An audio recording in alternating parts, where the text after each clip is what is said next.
Hello friends, welcome to విశ్వ tech solutions. Telugu. మనం ఈరోజు system administration and IT support రిలేటెడ్గా ఫండమెంటల్స్ ఏమేమి నేర్చుకోవాలి అండ్ అడ్వాన్స్డ్ కోర్సులు ఏమేమి నేర్చుకోవాలి అనేది తెలుసుకుందాం. సో ఫండమెంటల్స్ వచ్చేసి మెయిన్ మనకి మన అంటే సిస్టంలో ఉండే పార్ట్స్, హార్డ్వేర్ పార్ట్స్ ఏమేమి ఉంటాయి, అవి ఏమి వర్క్ చేస్తాయి అనేది తెలుసుకోవాలి friends. First CPU, memory, RAM, hard disc.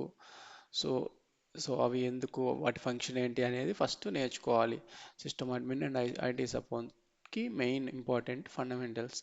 Next operating system అంటే ఏంటని తెలుసుకోవాలి. ఆపరేటింగ్ సిస్టమ్ ఎలా ఇన్స్టాల్ చేయాలి, అది వర్క్ అవ్వనప్పుడు ఎలా రీఇన్స్టాల్ చేయాలి, సిస్టమ్ ఎలా ఫార్మాట్ చేయాలి, అంటే ఫార్మాట్ అన్న ఆల్మోస్ట్ ఆపరేటింగ్ సిస్టమ్ రీఇన్స్టాల్ అన్న సేమ్ ఉంటుంది.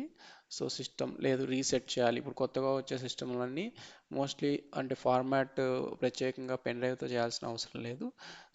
డైరెక్ట్గా సిస్టమ్ రీసెట్ చేసేస్తున్నారు లేటెస్ట్ విండోస్ 10, 11 నుంచి. అండ్ డ్రైవర్స్ ఇన్స్టలేషన్, డ్రైవర్స్ అంటే audio drivers, LAN drivers, wifi drivers. Audio work చేయాలంటే దానికి బ్యాక్ ఎండ్లో సిస్టంలో ఒక డ్రైవర్ అనేది ఉండాలి. ల్యాన్ వర్క్ చేయాలంటే దానికి ల్యాన్ డ్రైవర్ ఉండాలి. వైఫై వర్క్ చేయాలంటే వైఫై డ్రైవర్ ఉండాలి. అన్నీ ఆటోమేటిక్గా most of the times operating సిస్టమ్తో పాటే ఇన్స్టాల్ అవుతాయి.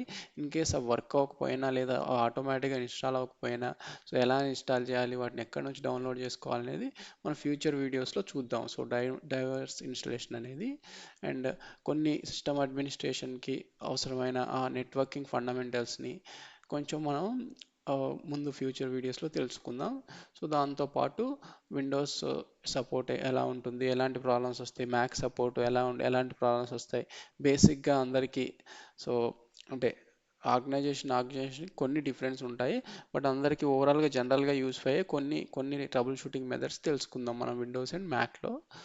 దాంతోపాటు కొంచెం అడ్వాన్స్డ్కి వస్తే ఫండమెంటల్స్ కంప్లీట్ అయిపోయాక అడ్వాన్స్డ్కి వస్తే మనం విండోస్ సర్వర్ నేర్చుకోవాలి ఫ్రెండ్స్. మన సిస్టమ్ అడ్మినిస్ట్రేషన్కి ఇంపార్టెంట్.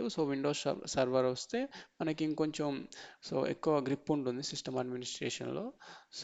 యాక్చువల్గా ఒక ఎంఎన్సి కంపెనీలో ఎంప్లాయీ జాయిన్ అవ్వగానే వాళ్ళ ఎంప్లాయీ ఐడి క్రియేట్ చేస్తారు. Most of the MNC organization Windows సర్వర్లోనే క్రియేట్ చేస్తారు.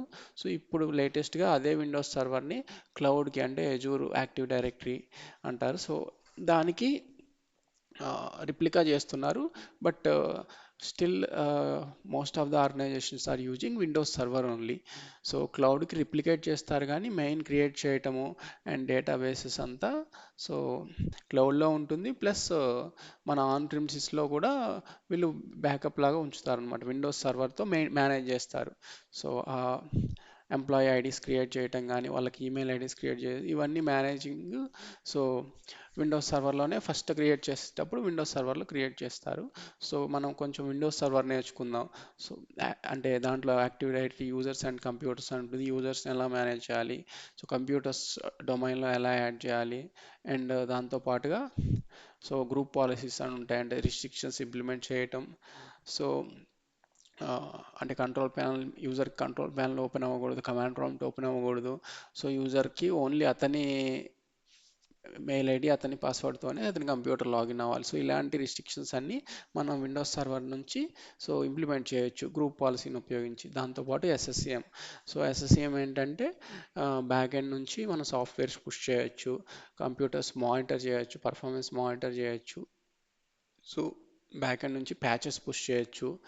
వీటన్నిటికీ ఎస్ఎస్సిఎం సర్వర్ యూజ్ చేస్తారనమాట. ఎస్ఎస్సిఎం సర్వర్ గురించి కూడా మనం తెలుసుకుందాం ఫ్యూచర్ వీడియోస్లో. అండ్ ఇంట్యూన్ ఏంటంటే ఎస్ఎస్సిఎం ఏంటంటే ఆన్ ప్రిమిసెస్ టూల్. మనం ఇన్స్టాల్ చేస్తాం, ఏది విండోస్ సర్వర్లో ఒక టూల్ లాగా ఇన్స్టాల్ చేసి ఎస్సిఎం సర్వర్ ఇన్స్టాల్ చేస్తాం అనమాట. బట్ మైక్రోసాఫ్ట్ ఇంట్యూన్ ఏంటంటే క్లౌడ్ నుంచి మన ఆర్గనైజేషన్ డివైస్ అన్ని మేనేజ్ చేస్తాం. ఎస్ఎస్సిఎంకి క్లౌడ్ వర్షన్ మైక్రోసాఫ్ట్ ఇంట్యూన్ అనుకోవచ్చు, అంటే బేసిక్గా అనుకోవచ్చు. But these two are completely different. But బేసిక్గా ఇంకా మైక్రోసాఫ్ట్ ఇంట్యూన్ ఇంకా పవర్ఫుల్గా ఉంటుంది అనమాట. ఎజూర్లో ఏంటంటే ఎజూర్ యాక్టివ్ డైరెక్టరీ అని ఉంటుంది. ఈ విండోస్ సర్వర్లో మనం క్రియేట్ చేసిన ఎంప్లాయీ ఐడీస్, గ్రూప్స్ కానీ అన్నీ ఎజూర్ యాక్టివ్ డైరెక్టరీ. ఇప్పుడు Azure active directory name Microsoft యంత్ర ఐడిగా మార్చారు. సో సో ఇదంతా ఇవి కూడా నేర్చుకుంటే మనకి ఎక్కువ యూస్ఫుల్ అన్నమాట. సో ఇప్పుడు మీకు ఇంకా ఫ్యూచర్లో వీటన్నిటి గురించి సపరేట్ వీడియో చేస్తాను. సో కొత్తగా వీడియోస్ చేయడం స్టార్ట్ చేశాను. Please subscribe and like. Thank you for the watching.